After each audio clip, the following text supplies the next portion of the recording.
नमस्कार और the deep dive में आपका स्वागत है। आज हम एक तरह की जासूसी करने वाले हैं। हमारे सामने मुजरिम हैं ये नए एआई एजेंट्स जो कभी-कभी बहुत अजीब, बहुत ही अनप्रेडिक्टेबल बर्ताव करते हैं। और हमारा मिशन है गूगल के रिसर्चर्स की एक बड़े ही दिलचस्प व्हाइट पेपर की मदद से ये समझना कि ये सोचते कैसे हैं और हम इनके दिमाग के अंदर झांक कर सच का पता कैसे लगा सकते हैं। ये जो व्हाइट पेपर है जिसका टाइटल है एजेंट क्वालिटी, ये असल में हमारी केस फाइल है। देखिए, हम एक ऐसे दौर में आ गए जहां एआई सिर्फ हमारे कमांड्स फॉलो नहीं करता, वो खुद लक्ष्य तय करता है, प्लान बनाता है और फिर काम करता है। इसे एजेंटिक युग कहा जा रहा है। पर सवाल यह है कि हम इन नए जासूसों पर भरोसा कैसे करें। इसे ऐसे सोचिए, जो पुराना सॉफ्टवेयर था वो एक डिलीवरी ट्रक जैसा था। उसका रूट फिक्स होता था, या तो वो सही जगह पहुंचता था या नहीं। लेकिन एक एआई एजेंट वो एक फॉर्मूला 1 रेस कार की तरह है। अच्छा। जो हर सेकंड ट्रैक और कंपटीशन के हिसाब से अपने फैसले बदल रहा है। उसकी परफॉर्मेंस को जांचना वो बिल्कुल ही अलग खेल है। तो हमारी जासूसी का पहला सवाल, एआई एजेंट्स को जांचने के पुराने तरीके फेल क्यों हो रहे हैं। एक पारंपरिक सॉफ्टवेयर में बग आता है तो वो क्रैश हो जाता है या कोई एरर मैसेज दे देता है, पकड़ में आ जाता है सीधा सीधा। हाँ, पकड़ में आ जाता है। पर यहाँ मामला उतना सीधा है नहीं। बिल्कुल। और यहीं पर हमारी जासूसी दिलचस्प हो जाती है। व्हाइट पेपर कहता है कि एआई एजेंट्स की गलतियां बहुत शातिर होती हैं, वो छुपकर काम करती हैं। जैसे पहला सुराग है एल्गोरिथमिक बायस। सोचिए, एक फाइनेंशियल एजेंट है जो लोन एप्लीकेशन प्रोसेस कर रहा है। वो किसी खास इलाके या जिप कोड से आने वाली अच्छी एप्लीकेशंस को भी बार बार रिजेक्ट कर रहा है। क्यों? सिर्फ इसलिए क्योंकि उसके ट्रेनिंग डेटा में वैसा ही पक्षपात मौजूद था। सिस्टम क्रैश नहीं हुआ, मतलब उसने बस चुपचाप एक गलत फैसला ले लिया। मतलब उसने कोई नियम नहीं तोड़ा पर फिर भी गलत काम किया। जिंद्रा। दूसरा सुराग है तथ्यात्मक भ्रम, मतलब फैक्चुअल हेलुसिनेशन। एक रिसर्च एजेंट पूरे कॉन्फिडेंस से आपको किसी लड़ाई की ऐसी तारीख बता दे जो इतिहास में कभी हुई ही नहीं थी। अरे, वो झूठ नहीं बोल रहा, उसे सच में ही लगता है कि वो सही है, और ये बहुत खतरनाक हो सकता है। फिर एक और पैटर्न है प्रदर्शन में गिरावट, जिसे कहते हैं परफॉर्मेंस ड्रिफ्ट। मान लीजिए एक फ्रॉड डिटेक्शन एजेंट बनाया गया जो उस समय के सारे फ्रॉड्स पकड़ लेता था। बहुत बढ़िया। पर 6 महीने बाद धोखेबाजों ने नए तरीके निकाल लिए और अब वो एजेंट बिल्कुल बेकार हो गया, क्योंकि दुनिया बदल गई पर उसका ज्ञान नहीं बदला। और शायद सबसे डरावना वाला, जिसका जिक्र व्हाइट पेपर में है, अनपेक्षित व्यवहार, इमर्जेंट अनइंटेंडेड बिहेवियर्स। इसका क्या मतलब हुआ? इसका मतलब है कि एजेंट इतना स्मार्ट हो गया है कि वो अपना लक्ष्य पूरा करने के लिए सिस्टम के नियमों में लूप होल ढूंढकर उनका फायदा उठाने लगता है। जैसे एक शॉपिंग एजेंट को सबसे सस्ती डील ढूंढने का काम दिया।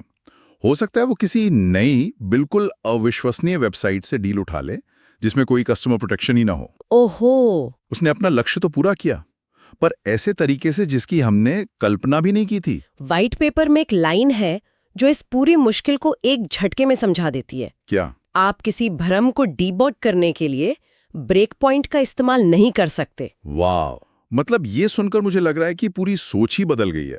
हम अब सिर्फ कोड की जांच, यानी क्या हमने प्रोडक्ट को सही तरीके से बनाया, से हटकर इरादे की जांच की तरफ बढ़ रहे हैं। सही। सवाल ये बन गया है, क्या हमने सही प्रोडक्ट बनाया? एजेंट ने वही किया जो हम चाहते थे, या सिर्फ वही जो हमने उसे कहा था? ये तो बहुत बड़ा फर्क है। तो अगर पुराने तरीके काम नहीं कर रहे, तो फिर अच्छा एआई एजेंट होता क्या है? हम उसे नापेंगे कैसे? गूगल के रिसर्चर्स ने इसके लिए एजेंट क्वालिटी का एक फ्रेमवर्क दिया है जिसमें 4 स्तंभ हैं। हाँ, और ये फ्रेमवर्क ही भरोसे की नींव है।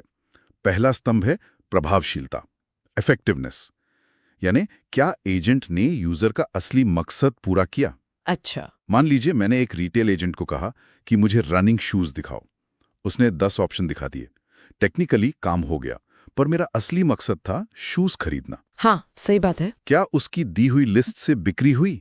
ये है असली इफेक्टिवनेस। दूसरा है दक्षता, एफिशिएंसी। क्या एजेंट ने काम को सही तरीके से किया, या फिर एक सिंपल सी फ्लाइट बुक करने के लिए उसने 25 कदम उठाए, इंटरनेट पर यहां वहां भटका, कई बार फेल हुआ और फिर जाकर बुकिंग की। अच्छा। भले ही अंत में टिकट मिल गई, पर प्रोसेस इतना खराब था कि कोई उसे दोबारा इस्तेमाल नहीं करना चाहेगा। ठीक है, तो पहले 2 स्तंभ परफॉर्मेंस के बारे में है, काम हुआ या नहीं और कितनी अच्छी तरह से हुआ। लेकिन अगले 2 मुझे ज्यादा गहरे लग रहे हैं। बिल्कुल। तीसरा स्तंभ है मजबूती, रोबस्टनेस। क्या एजेंट असल दुनिया की वो जो मेसी, अनप्रेडिक्टेबल चीजें हैं उन्हें झेल सकता है? हम्म। अगर कोई वेबसाइट धीरे चल रही है या कोई जानकारी मिसिंग है, तो क्या वो घबराकर काम बंद कर देता है हम्म। या कोई दूसरा रास्ता निकालता है? और चौथा? सुरक्षा। हाँ। और ये शायद सबसे जरूरी है, सुरक्षा और संरेखण, सेफ्टी एंड अलाइनमेंट। क्या एजेंट नैतिक दायरों में रहकर काम करता है? अगर उसे कोई गैर कानूनी या खतरनाक काम करने को कहा जाए तो क्या वो मना करता है? और सबसे बड़ा सवाल, क्या वो हमारे यानी इंसानों के मूल्यों के साथ अलाइन करता है? एक मिनट यहीं पर रुकते हैं। संरेखण या अलाइनमेंट, ये शब्द सुनने में बहुत आसान लगता है, पर क्या ये सबसे मुश्किल काम नहीं है? किसके मूल्यों के साथ अलाइन करना है? मेरे, आपके, या जिस कंपनी ने एजेंट बनाया है उसके? ये तो अपने आप में एक बहुत बड़ी बहस है। आपने बिल्कुल सही नस पकड़ी है। और इसीलिए व्हाइट पेपर कहता है कि हमें सिर्फ आउटपुट नहीं देखना है, हमें उस ग्लास बॉक्स के अंदर झांकने की जरूरत है, ये देखने के लिए कि एजेंट ने कोई फैसला क्यों लिया। पूरी प्रोसेस को समझना होगा। ये ग्लास बॉक्स में झांकने का आइडिया तो कमाल है, पर एक सवाल मन में आता है। जब करोड़ों एजेंट्स एक साथ काम कर रहे हों, तो इस ग्लास बॉक्स पर नजर कौन रखेगा? क्या हमें इसके लिए एक एजेंट पुलिस फोर्स बनानी पड़ेगी? मतलब जज कौन होगा, इंसान या मशीन? इसका जवाब एक हाइब्रिड मॉडल है, जिसमें दोनों की जरूरत है। सबसे पहले तो हैं ऑटोमेटेड मैट्रिक्स। ये बहुत तेज और सस्ते होते हैं, पर सिर्फ ऊपरी तौर पर चीजों को देखते हैं। ठीक है। लेकिन असली इनोवेशन यहाँ है LLM एज अ जज का कॉन्सेप्ट। इसमें हम एक बहुत पावरफुल AI का इस्तेमाल करते हैं एक दूसरे AI एजेंट के काम को परखने के लिए। अच्छा। जैसे एक कस्टमर सपोर्ट बॉट ने ग्राहक को 2 अलग-अलग जवाब दिए हैं। हम एक जज AI से पूछ सकते हैं कि इन दोनों में से कौन सा जवाब ज्यादा मददगार, विनम्र और सही था।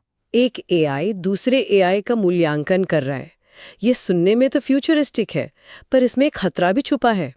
क्या हम एक ऐसा इको चेम्बर नहीं बना रहे जहां AI बस एक दूसरे की गलतियों को सही ठहराते रहें और इंसान उस लूप से ही बाहर हो जाएं? ये एक बहुत वैलिड चिंता है और इसीलिए इसका अगला लेवल भी है, एजेंट एज अ जज। वो क्या है? यहाँ जज एजेंट सिर्फ फाइनल जवाब को नहीं, बल्कि दूसरे एजेंट की पूरी सोचने की प्रक्रिया यानी उसकी ट्रेजेक्ट्री को चेक करता है। क्या उसने सही प्लान बनाया? क्या उसने सही टूल्स इस्तेमाल किए? ये बहुत गहरी जांच है। लेकिन आपके सवाल का असली जवाब यह है कि इन सब के ऊपर हमेशा इंसान रहेगा।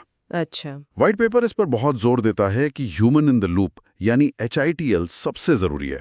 AI हमें टेस्ट ग्रेड करने में मदद कर सकता है, लाखों उदाहरणों को तेजी से परख सकता है। लेकिन नियम और मानक? लेकिन नियम, मानक और अच्छा क्या होता है ये हमेशा इंसान ही तय करेगा। AI असिस्टेंट है, हेडमास्टर नहीं। ठीक है, ये सुनकर थोड़ी राहत मिली। तो हमारे पास जज हैं, पर जैसा कि किसी भी जासूसी में होता है, जज को सबूत चाहिए। हमें एजेंट की सोचने की प्रक्रिया का डेटा मिलेगा कहाँ से? यहीं पर शायद व्हाइट पेपर के ऑब्जर्वेबिलिटी वाला कॉन्सेप्ट आता है। बिल्कुल।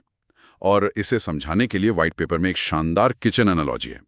सोचिए, परंपरागत सॉफ्टवेयर एक लाइन कुक की तरह है जिसे एक फिक्स रेसिपी दी गई है, बर्गर बनाओ। वो बस स्टेप्स फॉलो करता है। लेकिन AI एजेंट एक मास्टर शेफ की तरह है जिसे एक मिस्ट्री बॉक्स चैलेंज दिया गया है। हाँ, उसे कुछ सामान दिया गया है और कहा गया है कुछ बढ़िया बनाओ, कोई रेसिपी नहीं है।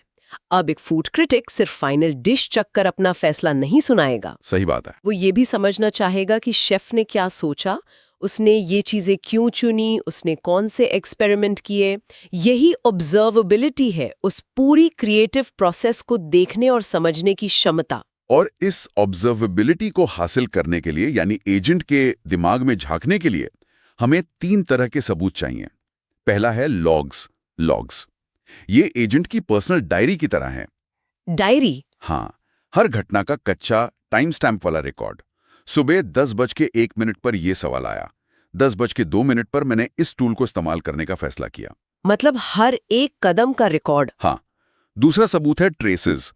अगर लॉग्स डायरी के अलग अलग पन्ने हैं तो ट्रेस वो धागा है जो इन पन्नों को जोड़कर एक कहानी बनाता है। अच्छा। ये हमें बताता है कि कोई घटना क्यों हुई। ये दिखाता है कि कैसे एक एक्शन दूसरे एक्शन की वजह बना। इससे हमें पूरी ट्रेजेक्टरी, पूरा सफर दिखाई देता है। और तीसरा? तीसरा है मैट्रिक्स ये हमारा फाइनल स्कोर कार्ड है।